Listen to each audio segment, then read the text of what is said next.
Bonjour, bonjour et bienvenue sur le plateau de Batijournal TV. Nous sommes toujours à Montpellier, nous sommes toujours au congrès national du bâtiment durable et cet après-midi nous allons parler d'un sujet qu'on aborde assez peu sur nos plateaux et en général à toutes les conférences auxquelles j'assiste depuis longtemps. On va parler des usages, une plus-value pour la durabilité et l'exploitation des bâtiments et on va le faire avec un ergonome et vous nous direz tout à l'heure votre métier parce que je ne l'ai pas retenu, c'est un drôle de nom. En face de moi pour en parler, monsieur Emmanuel Gloumeau, bonjour. Bonjour Stéphane. Vous êtes le fondateur de Green Actitude et président du CINOV Midi-Pyrénées. Green Actitude rapidement et le CINOV ensuite puisque c'est à ce titre que vous intervenez. Oui, absolument. Donc Green Actitude, un bureau d'études à taille humaine qui traite des sujets de la construction durable et donc des usages et de l'exploitation aussi des bâtiments. Fédération CINOV, c'est la fédération qui fédère l'ingénierie, le conseil, le numérique et qui accompagne, qui défend, qui promouvoit la profession de l'ingénierie autour de plusieurs syndicats, dont l'ergonomie. Voilà, parce que c'est l'ergonomie dont nous allons parler, et c'est vrai que c'est assez rare. Et c'est avec vous, monsieur Didier Bonin, bonjour. Oui, bonjour. Didier, vous êtes aussi l'ancien président du CINOV Midi-Pyrénées, si j'ai bien compris, oui. Et vous êtes ergonome. Oui, oui. Voilà, et c'est intéressant justement parce qu'on s'intéresse assez rarement, d'après ce que j'ai compris et d'après ce que je vois en général, au bâtiment, à la durabilité et aux usages du point de vue de l'ergonome. C'est quoi l'ergonomie d'activité ? Alors, l'ergonomie de l'activité, c'est à la fois des connaissances sur l'homme au travail et dans les activités en général, et des méthodes d'approche de cette activité, afin de permettre finalement à ce que la conception intègre les activités futures prévisibles qu'on peut co-construire avec les usagers futurs si on les a sous la main évidemment ou sur la base d'analyse sur des sites de référence. Donc on est finalement porteur de l'usage futur du bâtiment, des conditions de travail et d'usage qui vont faire en sorte que finalement ce bâtiment soit performant du point de vue de son utilité. D'accord. Vous êtes d'accord avec cette définition ? Oui, alors j'ajoute qu'on a parlé de qualité aujourd'hui, entre autres, et la qualité, ça se travaille, ça se programme. Et donc ce que vient de dire Didier, je suis absolument d'accord par rapport à l'ergonomie. Donc ça s'anticipe par un programme qui est travaillé autour d'assistants à maîtrise d'ouvrage, justement de conseils ergonomiques, mais d'une multitude de métiers. On a aussi parlé hier de sensorialité. Et donc, pour réussir un projet, comment ne pas embarquer, pardon du terme, mais comment ne pas embarquer l'utilisateur, qu'il soit celui qui va utiliser le bâtiment, celui qui va l'exploiter, mais aussi celui qui va le gérer au niveau financier. Et ces sujets sont entre autres et assez souvent oubliés, je pense qu'on va en rediscuter. On va en reparler. Je vais vous demander à tous les deux votre définition de l'usage, des usages d'un bâtiment. Parce qu'on entend beaucoup parler d'usage des bâtiments. Là, pour le coup, dans les conférences auxquelles j'assiste aussi, on entend beaucoup parler d'usage, mais souvent, c'est des définitions assez floues. En ce qui vous concerne, je ne sais pas qui commence, l'usage, c'est quoi ? Alors, l'usage, ça va correspondre aux activités qui vont prendre place dans le bâtiment. Évidemment, entre un bâtiment comme ici, le Quorum, ou un bâtiment d'entreprise où il y a de la production, ou un bâtiment du tertiaire où il y a des bureaux et des gens qui vont travailler dans des bureaux, et puis un monument historique, on parlait tout à l'heure d'un monument aux morts, évidemment, l'usage n'est pas le même. Et le bâtiment aux morts, par exemple, c'est un bâtiment qui a une valeur très symbolique. Et donc là, on va pas vraiment travailler sur ces questions-là. C'est plutôt l'architecte là qui est en charge du symbolique. Notamment, nous, on est sur des bâtiments où il y a une activité humaine. Et finalement, la destination d'un bâtiment, c'est bien de servir d'enveloppe, de support à cette activité. Donc, quand on parle d'usage, c'est de ça. Quel que soit que j'y habite, que j'y travaille, que je l'entretienne, que je vienne faire l'entretien des locaux techniques ou quelque chose. Oui, ou que je vienne dans un service public ou un service privé, enfin que je sois usager aussi du bâtiment en tant que public. Voilà, ça peut être une gare. Oui, par exemple. Oui. Vous êtes d'accord avec cette définition ? C'est la vôtre aussi ? Alors, je dirais qu'on peut aborder l'usage sous plusieurs formes. Souvent, une définition, c'est un peu restrictif. Je dirais que la première, c'est un petit peu. Je dirais que la première, c'est celle de la sociologie. On va dire que si on ouvre ce champ-là, donc la sociologie de l'organisation, pourquoi pas, mais la sociologie, c'est-à-dire comment on va faire que le projet soit approprié, être approprié par l'utilisateur. Et la question de la sociologie est importante parce qu'on va s'aider par la concertation, on a des enquêtes publiques aussi parfois, par le fait d'intégrer l'utilisateur au plus tôt. Donc l'aspect sociologique est le premier aspect qui pourrait définir l'usage. Le deuxième, c'est que on a besoin d'ergonomie, donc l'organisation du travail. Comment on organise le poste de travail, c'est aussi de l'usage. Troisième volet, et celui-là on le connaît un tout petit peu plus parce qu'il est toujours présent sur des projets, parce que sans lui on ne peut rien faire et on travaille ensemble. C'est l'architecte, c'est-à-dire que lui, il a une vision fonctionnelle de l'usage. Et donc ces trois volets, je dirais, de la sociologie, de l'ergonomie et de la partie architecturale, bien sûr sans oublier la partie économique, font l'usage. Merci pour ces définitions. Oui, vous voulez ajouter quelque chose ? Quand on dit ergonomie, c'est l'aspect aussi psychologique de la relation à l'espace. C'est-à-dire la relation subjective à l'espace, comment on s'y sent bien ou pas bien. Est-ce que ça correspond à son activité? Est-ce que ça aide ou est-ce que ça bloque ou ça empêche? On est là pour justement anticiper les problématiques et faire en sorte que ce qui est conçu permette l'activité. Finalement, si on va plus loin, ça met en jeu le sens au travail des gens qui vont y travailler, et puis la qualité du service apporté si on a du public qui y vient. Le titre de notre petit échange, c'est parler des usages pour dire que c'est une plus-value pour la durabilité et l'exploitation des bâtiments. Expliquez-moi. Pourquoi c'est une plus-value? Pourquoi les usages sont une plus-value pour la durabilité et l'exploitation des bâtiments?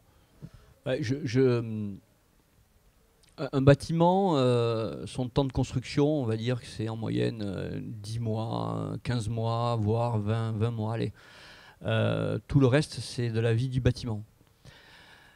Donc c'est une plus-value parce que finalement, on souhaite dire que cet aspect ne peut plus aujourd'hui être oublié de la programmation architecturale, d'une part, de la programmation générale, d'autre part, parce que, ne serait-ce que par exemple, quand vous avez une centrale de traitement d'air dans un bâtiment, eh bien, il faut pouvoir l'entretenir, cette centrale. Si vous, par exemple, vous positionnez une échelle à crénoline pour accéder à cette CTA, alors on appelle ça une CTA, pour accéder à cette CTA en toiture, vous comprenez qu'en termes d'exploitation, ça peut paraître compliqué. Qu'est-ce qui va se passer? On va l'oublier, cette CTA, on ne va plus y aller. Donc le bâtiment qui, par exemple, comme un collège ou une école, nécessairement a un taux de renouvellement d'air très important, il va falloir apporter un soin particulier à cet équipement technique. Donc il faut apporter un soin particulier à pouvoir accéder à cet équipement technique. Accessibilité, voilà, c'est ça. Et voilà. Il faut que tout soit pratique. Enfin, c'est de la praticité. C'est du bon sens. C'est du bon sens. C'est-à-dire que si on a une CTA, autant qu'elle soit à l'intérieur, autant qu'elle soit dans un local accessible, et la même chose pour les gaines techniques et l'électricité, les tableaux électriques. Absolument. Par ailleurs, je rebondis vite fait, et je laisse la parole à Didier qui va nous en dire beaucoup, parce qu'il a beaucoup œuvré dans ce bouquin. Quand vous avez une salle de classe, par exemple, et que vous avez une enseignante, si vous ne prenez pas en compte, par la concertation en phase programme, de ce dont a besoin l'enseignante pour enseigner, votre projet, il est banané. De la même manière que pour une salle de concert, si vous ne prenez pas en compte les musiciens au niveau de l'acoustique, vous êtes banané. Mais ils ont une expérience que nous ne détenons pas. Notre rôle, c'est justement de faire ressortir cette expérience et de s'en servir pour pouvoir avoir transcrit dans un programme lisible auprès des architectes, auprès des ergonomes, eh bien, un usage particulier que je viens de vous citer. Voilà, c'est les besoins en fait. Quels sont les Exactement. besoins que j'ai et comment vous les traduisez ensuite auprès de l'architecte. C'est ça. Répondre aux besoins, dans l'ouvrage dont on va parler. Là, on va en parler, c'est un ouvrage qui s'appelle « Intégrer les usages dans un projet architectural ». Et donc, ça a été coordonné par Sinov Ergonomie avec le soutien de l'ADCAP. C'est quoi l'ADCAP ? L'ADCAP, c'est une association d'ergonomes internes aux entreprises. Et donc, c'est des éditions du Moniteur. Voilà, couverture. Donc ça, c'est un ouvrage auquel vous avez participé. Il date de quand ? De 2021. 2021. Donc un ouvrage collectif dont la préface est écrite par un professeur qui s'appelle Monsieur Lorino et qui disait, lui, à la fin de sa conclusion, concevoir un bâtiment, c'est concevoir l'expérience collective future qui s'y déroulera. Donc c'est déjà, ça marque bien l'idée de l'usage finalement. Pour donner un exemple que j'ai développé dans ce bouquin-là sur un petit bâtiment industriel pour faire du traitement et du reconditionnement d'huile essentielle bio. Mais le constat au départ, c'est qu'on a affaire à des activités de manutention qui sont difficiles, qui provoquent des maladies professionnelles. Et donc la chance du projet, c'est d'en faire un projet à la fois organisationnel, managérial, qui va améliorer les conditions de travail. Donc on va concevoir avec les utilisateurs finaux, le responsable de production, les salariés, la direction, des nouveaux moyens de travail qui seront mis en œuvre dans le projet futur et qui vont réellement changer complètement la vie au travail de ces gens-là. Mais on va le faire avec eux, parce que un des sujets de l'ergonomie dans les projets architecturaux, c'est aussi l'acceptabilité du projet. Il faut que l'usager soit partie prenante, sinon c'est difficile. Par exemple, si on nous avait demandé de choisir des fauteuils aujourd'hui, on n'aurait pas des tabourets, on est d'accord ? Oui, sans doute. Est-ce que vous voulez compléter ? C'est exhaustif aussi ce qu'il a dit. Alors bien sûr, on peut tout décortiquer, mais moi ce que je trouve important à dire, c'est que cette anticipation est importante. C'est ce que vient de dire Didier, parce qu'après, ensuite, s'il y a des mécontentements parce qu'on n'a pas répondu aux besoins, c'est plus difficile à rattraper. Donc autant anticiper ces questions. Et c'est pour cette raison que je dis que, et d'ailleurs l'ergonomie répond complètement, on pourrait répondre complètement, mais c'est pour cette raison que souvent on fait appel à des personnes spécialisées qui vont animer et concerter, et puis d'autres qui vont organiser les postes de travail, qui vont travailler en coopération, j'aime bien ce mot, en coopération avec le maître d'ouvrage, avec les équipes de concepteurs, voire même plus loin, celui qui va réaliser le chantier, parce que ça se poursuit après, et celui qui va l'exploiter. Là, il y a celui qui va l'exploiter et l'exploitation, elle est sur un temps long. Donc j'imagine qu'il y a des questions d'adaptabilité aussi, il y a des questions de changement. Un atelier comme vous venez de nous le décrire aujourd'hui ne sera pas le même dans 10 ans et dans 15 ans ou dans 20 ans. Comment on fait pour anticiper ? Alors il faut que l'ergonome revienne à chaque fois. Peut-être qu'il faudra qu'il revienne, mais surtout au moment de l'analyse et du travail avec les futurs utilisateurs, on va essayer de se projeter dans un avenir prévisible, dans des évolutions. Alors, on ne peut pas tout prévoir, hein, donc on va essayer peut-être de prévoir des choses qui peuvent évoluer dans la mesure du possible. Hein. Ce qu'on va réussir à chaque fois à faire, c'est de dépasser ce qu'on peut appeler des irréversibilités temporelles. C'est-à-dire que dans un projet architectural, même si on a fait un très bon programme en assistance à maîtrise d'ouvrage, qu'on a bien travaillé avec sur les besoins, il faut accompagner le projet jusqu'au bout. Mais une fois qu'on a dépassé l'APS, il y a des irréversibilités. Il y a des choses sur lesquelles on peut... L'avant-projet sommaire, on est déjà bien avancé dans le projet, il est dessiné en précision, quoi. Et derrière, si c'est à partir de ce moment-là qu'on s'aperçoit qu'il y a des grosses modifications à faire, ça va être très difficile. C'est pas bon, donc de toute façon, il faut le faire. Et ça coûte beaucoup plus cher, et du coup, on les fera peut-être pas, et du coup, on va livrer un bâtiment qui sera en partie inadéquat par rapport à l'activité. Voilà. On a parlé de bâtiments industriels. Dans le livre, on parle d'EHPAD, par exemple. Comment vous abordez le sujet des EHPAD de ce point de vue-là, de votre point de vue ? de l'usage et de l'ergonomie. Pour donner un exemple précis, hein, les pads Noust Soureil pour le CCAS de Pau, j'ai été faire de l'analyse du travail, faire des entretiens, mais observer réellement le travail de tous les acteurs internes qui participent à la qualité du service rendu, qui est quand même d'accompagner les personnes âgées. Et on en a tiré des éléments qui ont été partagés avec toute l'équipe de maîtrise d'œuvre pour faire en sorte de concevoir les espaces en fonction de l'usage futur et des habitudes, de la façon de travailler.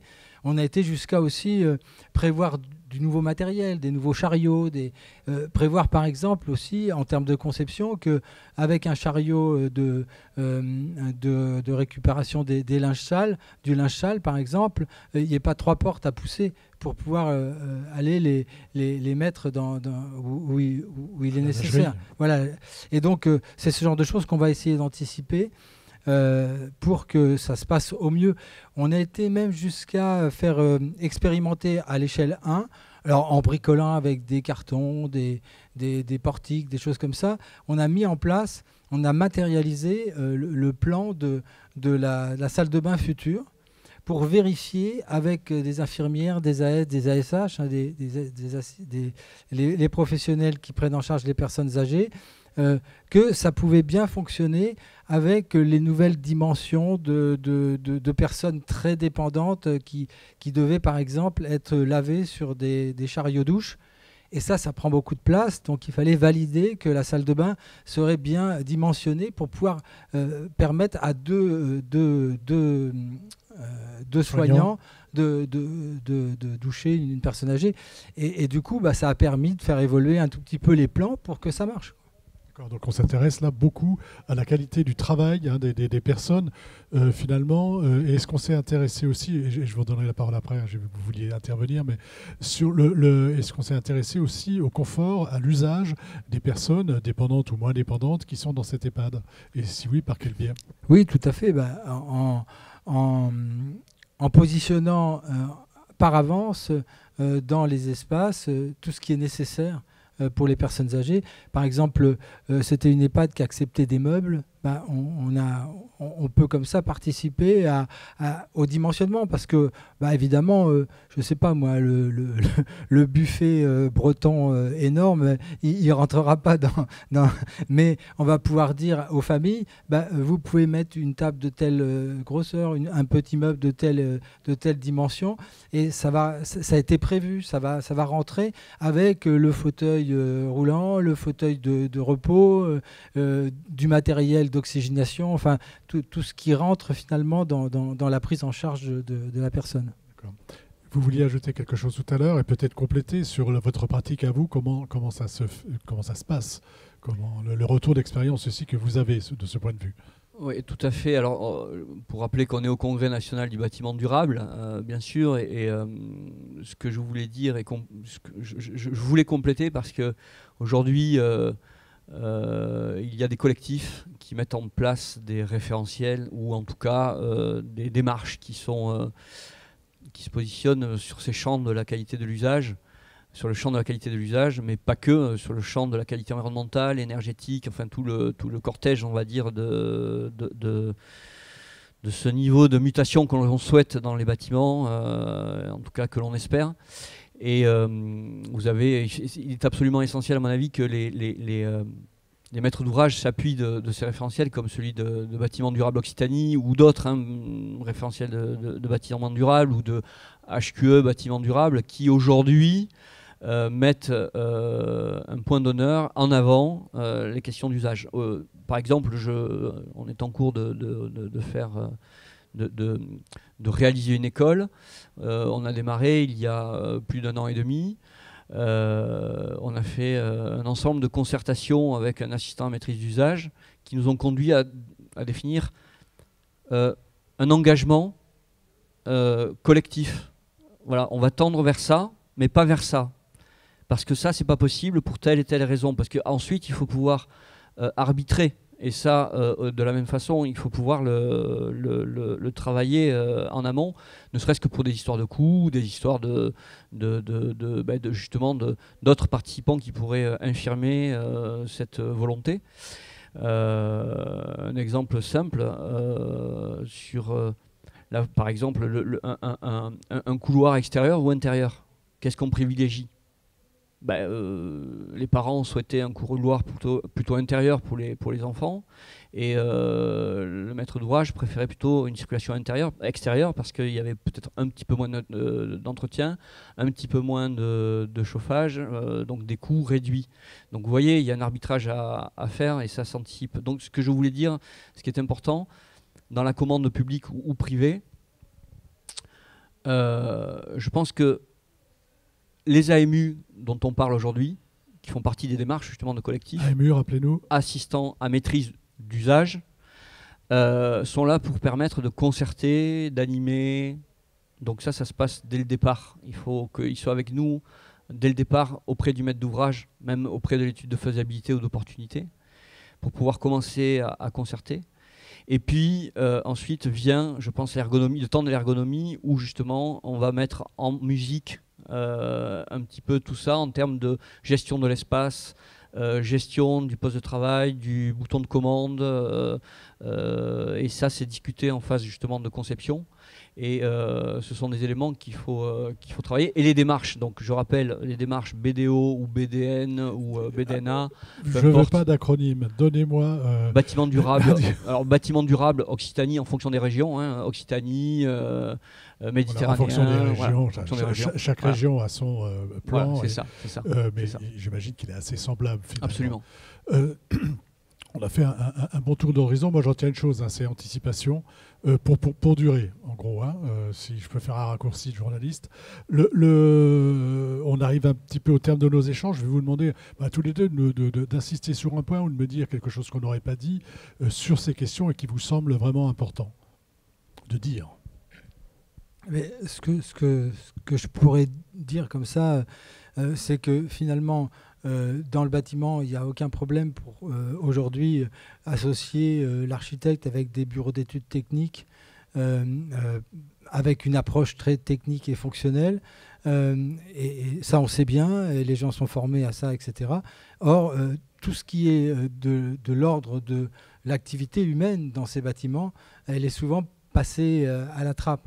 Et en tant qu'ergonome des espaces de travail et assistant à maîtrise d'usage, on est justement ces professionnels, notamment avec Sinov Ergonomie, pour accompagner en assistance à maîtrise d'ouvrage dès le démarrage au niveau de la programmation, avec des programmistes, hein, on n'a pas les mêmes compétences, on va être complémentaires, et ensuite en accompagnement, en conseil à la maîtrise d'œuvre. Et finalement, on est souvent dans l'équipe de maîtrise d'œuvre les seuls à ne pas être porteurs d'un lot. On fait du conseil à la maîtrise d'œuvre. On apporte des éléments qui vont permettre de mieux concevoir de façon transversale pour permettre aux gens de coopérer et de faire des choix. C'est un coût, ça. C'est un coût, mais par rapport à ce que ça fait gagner en temps, Enfin, finalement, un jour, un architecte qui n'avait rien compris m'a dit tu joues pas le jeu de tu joues pas le jeu de la maîtrise d'œuvre. Alors pour lui, heureusement, c'est loin d'être tous les archis comme ça. Le jeu de la maîtrise d'œuvre, c'était d'arriver à faire en sorte qu'il y ait un avenant pour corriger des trucs mal conçus après l'APS, au pro, etc. Et moi, justement, mon métier, c'est de faire en sorte qu'à l'APS et au pro, il n'y ait rien. Il n'y a aucune demande des utilisateurs parce que tout a été conçu avec eux. Alors ça veut dire aussi que c'est une démarche de co-conception qu'il faut que toute l'équipe de maîtrise d'œuvre accepte. Et le gros avantage d'utiliser nos compétences d'ergonome, c'est qu'on va partir du travail, des usages réels qu'on va aller observer sur le terrain. Et donc du coup, on est vraiment sur des questions qui touchent les gens et qui ne sont pas des questions de revendication ou des choses perchées. C'est ancré dans le réel qu'on va essayer de projeter vers un prévisible futur, quoi. Donc toujours anticiper pour pouvoir bien travailler et pour pouvoir faciliter les usages, pour que tout ça soit confortable. Emmanuel, vous avez le mot de la fin. Écoutez, vous avez terminé par le coût. Alors effectivement, le coût est un élément clé de la réussite d'un projet. Mais le coût de la performance, c'est quoi? Parce que souvent on parle de surcoût, ça coûte cher. Mais en fait, on ne parle pas de surcoût, on parle du coût de la performance. Que vaut un verre d'eau dans le désert? Enfin, je veux dire, c'est toujours pareil. Si le projet n'est pas réussi, au bout du compte, il a échoué. C'est la question de la non-qualité, encore une fois. Donc, vous vous inscrivez dans la qualité avec cette démarche. On s'inscrit dans la qualité, on s'inscrit sur on essaie d'interagir avec ceux qui vont habiter le projet. Et pour conclure, je dirais que le bâtiment, c'est l'élément construit, c'est un objet finalement. Le plus important, c'est celui qui va l'utiliser. Donc, pardon pour les architectes, mais il n'y a pas que l'architecture. Il y a l'ingénierie, l'ergonomie et tout ce qui vient avec l'architecture. Et on voit que l'ergonomie est quelque chose de très important. Donc, je rappelle ce livre qui s'appelle, qui est titré « Intégrer les usages dans un projet architectural ». Vous êtes un des co-auteurs. On le trouve à la librairie du Moniteur, nos confrères du Moniteur. Et puis, j'imagine que il doit être ici et puis on doit pouvoir le trouver sur Internet, le commander. Merci beaucoup, messieurs. Merci. Une émission, un temps d'échange à retrouver comme tous ceux que nous enregistrons ici sur notre site internet Batijournal TV, sur les sites de nos partenaires que sont le magazine Planète Bâtiment et bien sûr le site du Congrès. Merci à vous. Merci, au revoir. Merci.